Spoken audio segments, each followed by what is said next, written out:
So at the end of the day, we have to fight this problem as if our lives depended upon it, because in both the physical, the social, and the cultural, and certainly in the spiritual and the ethical sense, they most certainly do.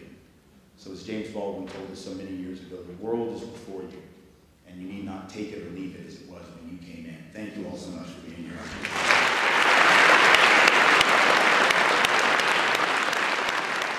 Well, I mean, we can use the term, or we can articulate the concept of revolution. I think we have to start with the recognition that we are one of the most profoundly counter-revolutionary cultures on the planet.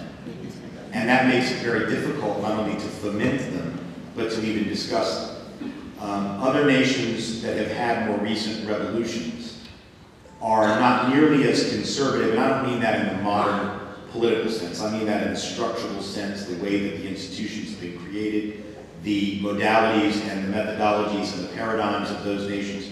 We have a couple of hundred years now where we've inculcated this notion that I discussed in the talk about this rugged individualism, this mythos of meritocracy, and it's so deeply embedded that the problem for most is that even when they see themselves at some level as oppressed, the idea of fundamentally uprooting the structures and fomenting revolution strike them as fantastical and virtually impossible.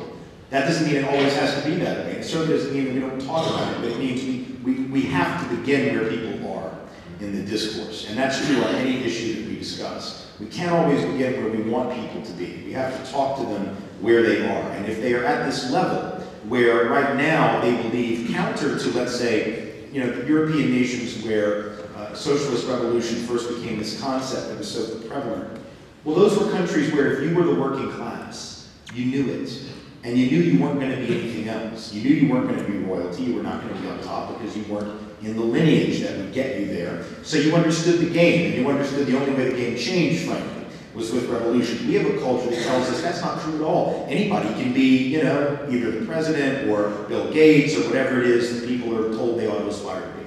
So we got a lot of work to do, in other words, on that level of propaganda before we can really, I think, effectively use the language of any revolution. And it doesn't mean it's not a legitimate, valuable idea. It means that as of now, it's one of those ideas that is a non-starter with people, not just because we don't use the word, but because they think they know what it means. And they think what it means, it is not necessarily what it means at all, but we've got years of propaganda to undo. At the same time, we're also counter-revolutionary because we're a huge country, spread out over a large landmass with a lot of people from disparate backgrounds. Makes it very difficult to think in terms of a national revolution that would truly be similar to those that we may see in smaller countries, whether they ended up being truly liberating revolutions or not. In other places, those revolutions have tended to be much more manageable. They've been much more localized in smaller countries. They've not been on the vast scale that we're talking about in the modern era, where you also have the ability of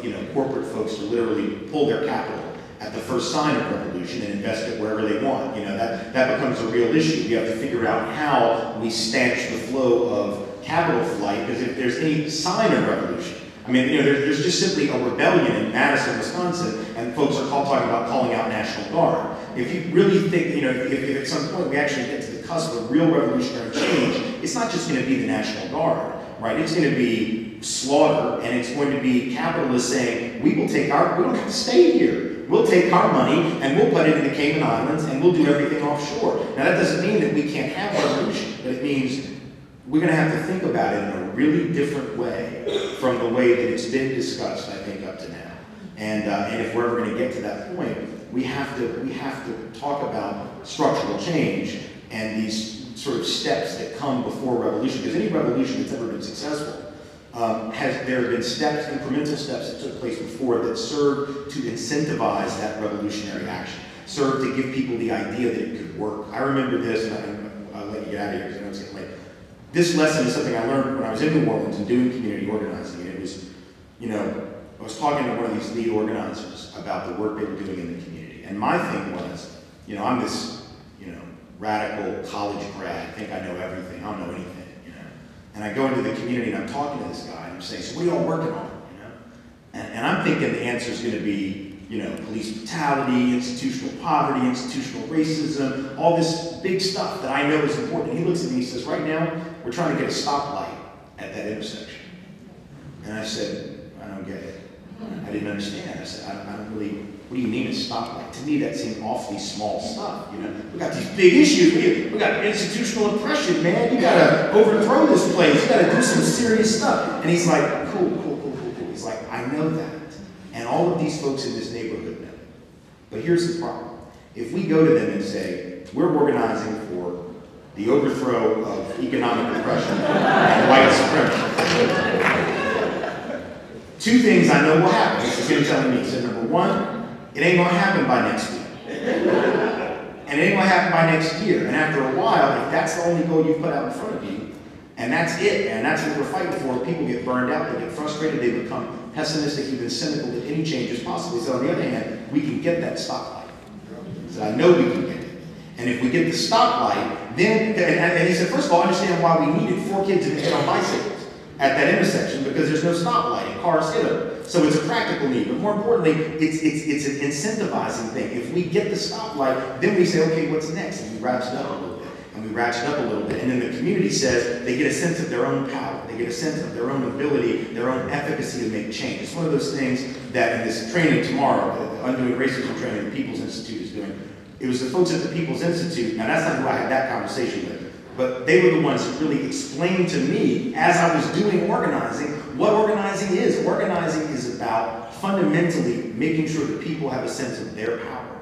And they never will get a sense of their power if you don't pick off some small victories. You've got to have some small victories. So even though I think many of us want to see that kind of fundamental change that we may call revolution, the only way people get to that mindset is to know that they can win the little fights. Because if they don't think they can win the little fights, they definitely will not think that they can win the big fights. There's no way. But I appreciate that question. I appreciate you all being here tonight. Thank you all for being here.